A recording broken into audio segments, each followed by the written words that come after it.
Yang saya hormati Gus Wahid, Pak Yai Imam Aziz, Prof.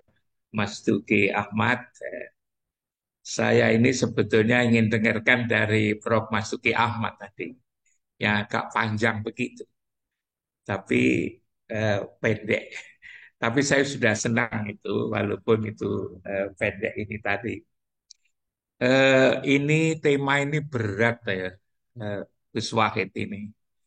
Mau membentangkan cakrawala pikiran kita ya bisa-bisa mungkin agar kita ini rukun itu yang membuka wawasan yang lebih luas lagi ya.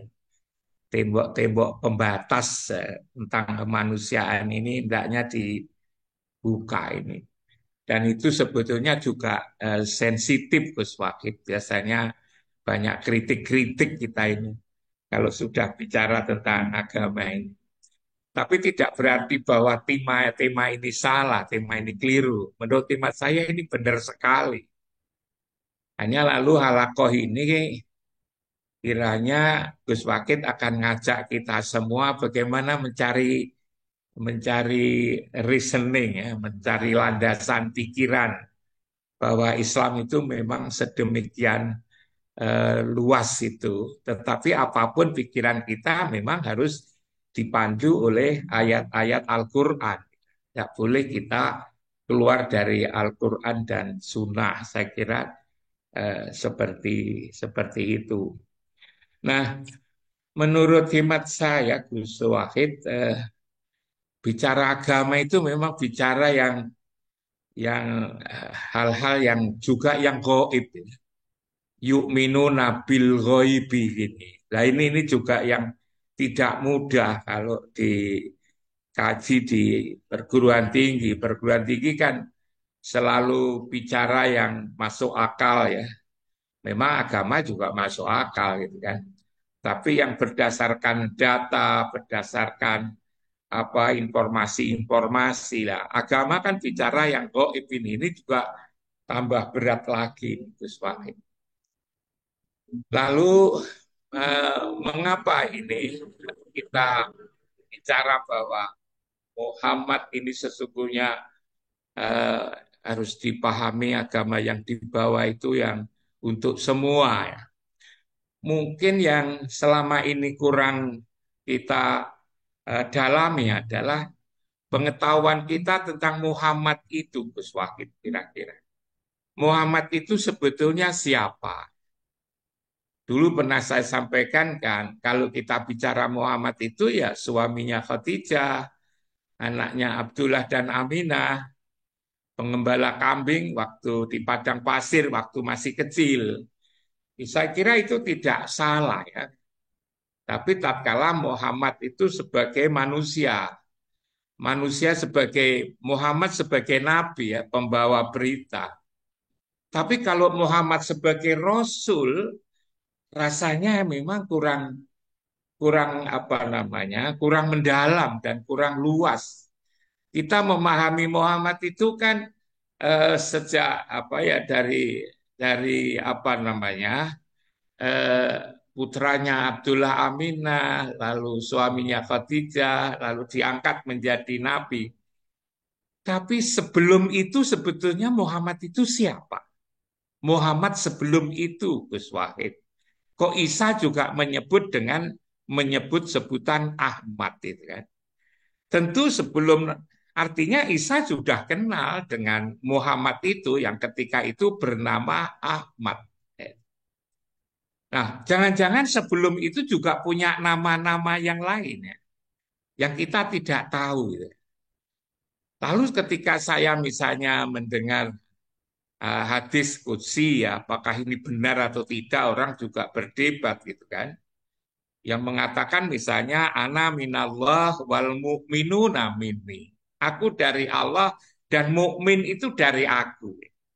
Nah, ini sebetulnya kan harus dicari pemahaman yang lebih mendalam lagi bahwa Muhammad itu adalah dari Allah, sedangkan mukmin itu dari Muhammad. Juga ada apa hadis qudsi lagi yang mengatakan bahwa ana abul arwah. Saya ini adalah bapaknya ruh. Sedangkan Adam itu adalah abul basar. Adam itu adalah bapaknya tubuh. Di sini ada jasmani ruhani. Ternyata ada sendiri-sendiri. Adam itu adalah bapaknya tubuh, sementara Muhammad itu adalah abul arwah. Karena itu Adam itu sebetulnya lebih, Adam itu dari sisi tubuh yang pertama, tetapi dari sisi ruhani, Adam kan bisa jadi sebagai anaknya Muhammad. Muhammad sebagai ruh Allah itu, cahaya Allah itu. Nah kalau sudah seperti itu, maka sebetulnya Muhammad bukan hanya sebatas itu diangkat sebagai nabi yang rasul yang terakhir tadi. Apalagi yang tadi dikatakan oleh Prof. Mas Duki Ahmad bahwa jumlah nabi itu ada 124.313 yang dikisahkan dalam Al-Quran, ada 25 itu. Nah sebelum Nabi Mi'raj itu kan ngimami sholat yang ketika sholat itu makmumnya adalah para nabi dan para rasul yang sebanyak tersebut itu. Lalu juga ada kalimat yang sangat populer dikatakan bahwa Muhammad itu adalah Sayyidul Ambiya wal Mursalin. Beliau itu dilahirkan yang terakhir, tapi sebetulnya diciptakan yang pertama. Itu kan wal awalu wal akhiru wal dohiru wal batinu itu kan saya sementara ini memahami yang Muhammad itulah yang pertama dan Muhammad itulah yang terakhir. Ya. Lalu Allah sebagai apa? Allah itu yang mengakhiri, yang mengawali dan yang mengakhiri. Yang diawali itu siapa? Muhammad sebagai cahaya Allah. Muhammad sebagai nurullah, cahaya Allah ini. Nah, karena Muhammad seperti itu, maka lalu pantas sekali kita bilang bahwa Muhammad itu adalah Sayyidul Ambiya wal Mursalin yang sudah dikenal jauh sebelum para nabi dan para rasul itu ada gitu. Sebelum para nabi dan para rasul itu ada. Nah, hal seperti ini kiranya perlu dipahami. Lalu kemudian juga saya seringkali merenungkan Gus Wahid dan juga bapak-bapak semua, ibu semua, eh, agama apapun ya, agama apapun. Kalau mengakhiri doa kok dengan kata amin. Coba, yang Katolik kalau mengakhiri doa amin. Kristen itu juga amin. Yahudi juga amin. Agama-agama yang lain bahkan aliran kepercayaan di desa-desa itu yang dia ngaku aliran kepercayaan, kalau berdoa juga amin. Maka pertanyaannya adalah kapan sebetulnya mereka bersidang, umat manusia itu bersidang, kongres, muktamar, untuk memutuskan bahwa kalau doa kita sepanjang zaman itu dengan kata amin. Kita ini memilih presiden satu di antara tiga itu ribet ya. Apakah Pak Prabowo yang dulu atau Pak Anies atau Pak Ganjar kan ribetnya kayak begini nih. Sudah diputuskan dipilih masih ada si apa namanya? Masih ada gugatan-gugatan. Tapi ini kok bisa ya?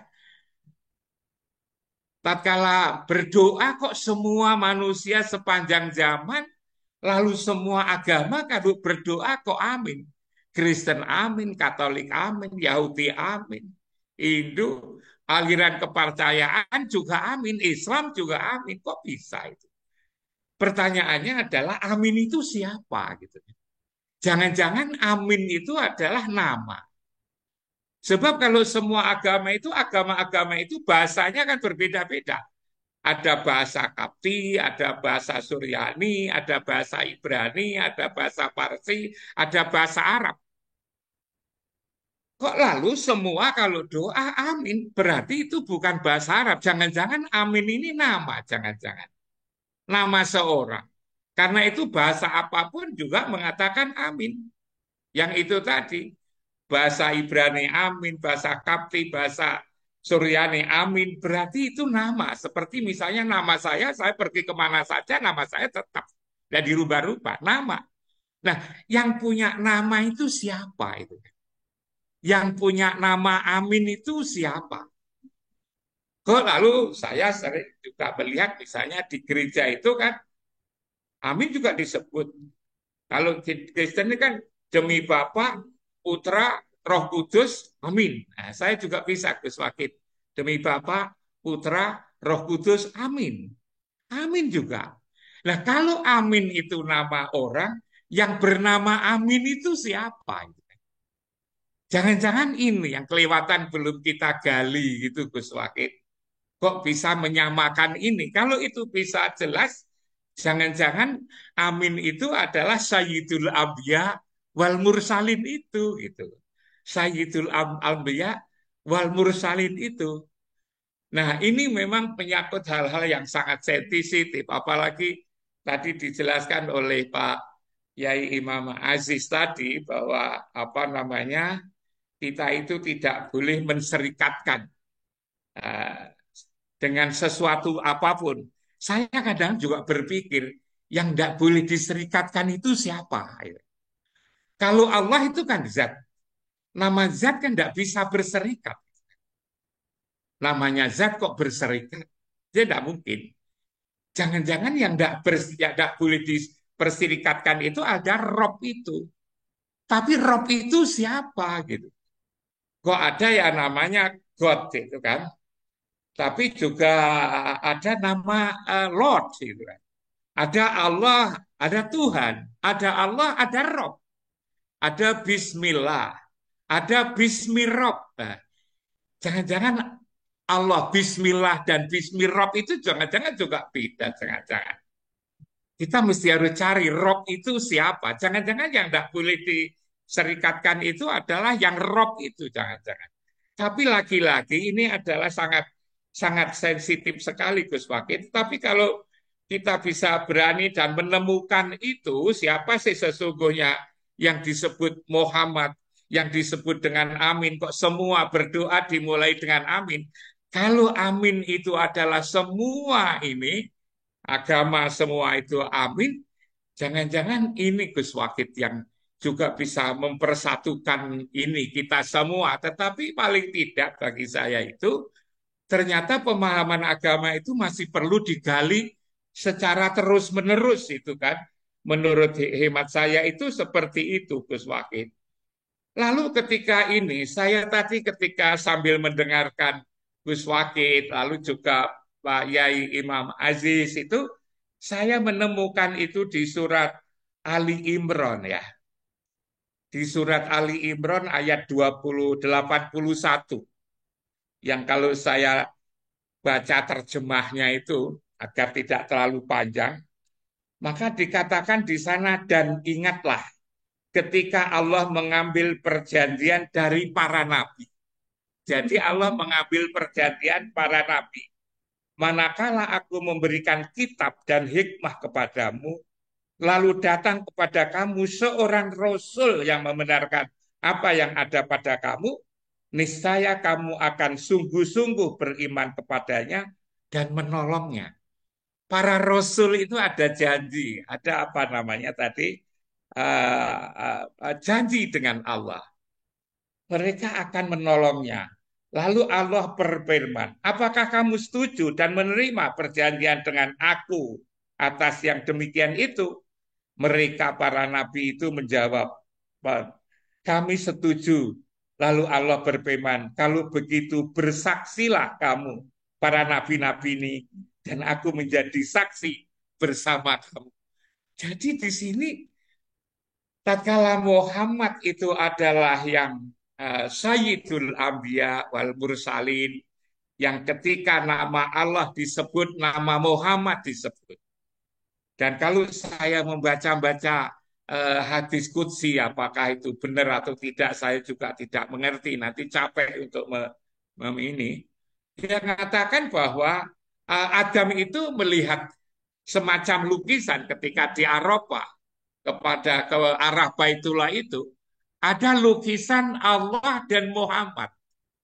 Makanya lalu tidak sempurna menyebut nama Allah tanpa diikuti nama Muhammad. Dan juga menyebut nama Muhammad tidak sempurna kalau itu tidak menyebut nama Allah. Jadi antara Allah dan Muhammad itu rasa-rasanya selalu ada berdampingan seperti itu. Bahkan kalau kita baca yang berkali-kali saya sampaikan dalam forum ini di surat An-Nisa ayat 150 dan 151 yang di sana ada pesan jangan membeda-bedakan antara Allah dan Rasul. Jangan nu'min bibatin wa nakfur bibatin. Lalu dikatakan yang demikian itu kamu hanya ngambil jalan tengah, maka ulaika humul kafirunal kakto. Mereka yang memisah-misahkan antara Allah dan Rasul, saya tangkap. Saya kadang-kadang kalau membaca surat ini jadi takut juga. Dikatakan ulaika humul kafirunal kakto. Dari ayat-ayat dan juga beberapa yang dari si pengertiannya aja, hadis qudsi yang saya sampaikan tadi, maka memang kalau begitu Muhammad itu sudah dikenal sejak sebelum Nabi Adam. Sejak sebelum Nabi Adam. Para nabi dan para rasul itu lalu berimam kepada berkiblat kepada Muhammad ini. Bahkan lalu kemudian juga disebut Sayyidul Anbiya wal Mursalin di surat Ali Imran 81 tadi juga dikatakan seperti itu. Yang memisah-misahkan antara Allah dan Rasul di surat An-Nisa 150 151 itu yang saya jadi takut kalau disebut ulaika humul kafirunal haqqo seperti itu. Nah, ini barangkali Gus Wahid yang apa namanya saya berpikir gitu gimana caranya. Benar judulnya itu benar, tapi bagaimana mencari ikan penjelasan-penjelasan yang tetapi tidak bisa kalau kita tidak apa mencari apa hadis-hadis qudsi yang menelusuri ada kejadian-kejadian apa sebetulnya sebelum Nabi Adam. Kok lalu juga dikatakan bahwa Muhammad sebagai cahaya Allah, bukan Muhammad pembala kambing itu, adalah apa namanya abul arwah gitu kan, bahwa Muhammad itu adalah cahaya Allah, ana minallah wal mu'minuna minni, dan semacam itu perlu kiranya Gus Wakid digali dan digali seperti yang diharapkan oleh Gus Wakid agar kita bisa punya pemahaman secara komprehensif tentang Islam. Tentu apa yang saya sampaikan ini jangan dianggap sebagai sebuah kebenaran, tetapi paling banter dijadikan sebagai bahan renungan dan bahan pertimbangan saja Gus Wakid untuk mengembangkan perdalam wawasan kita tentang keislaman ini sehingga bisa membawa kita itu sebagaimana misi Rasulullah adalah innama bu'istu li utamima makarimal akhlak. Kok banyak di kanan kiri kita itu yang mengaku beragama Islam tapi kok masih suka berselisih, suka merendahkan, lalu suka nyaci maki, bermusuh-musuhan, bahkan juga korupsi yang tidak ada intinya ini, jangan-jangan pemahaman agama kita ini banyak orang ini masih belum sampai, jangan-jangan. Sebab kalau sampai seperti misi kerasulan, inamapu itu liutami mama karimal akhlak, hidup ini akan menjadi damai, jujur, lalu juga apa namanya tentram Gus Wakid. Saya kira itu Gus Wakid. Mohon maaf pada semuanya. Assalamualaikum warahmatullahi wabarakatuh.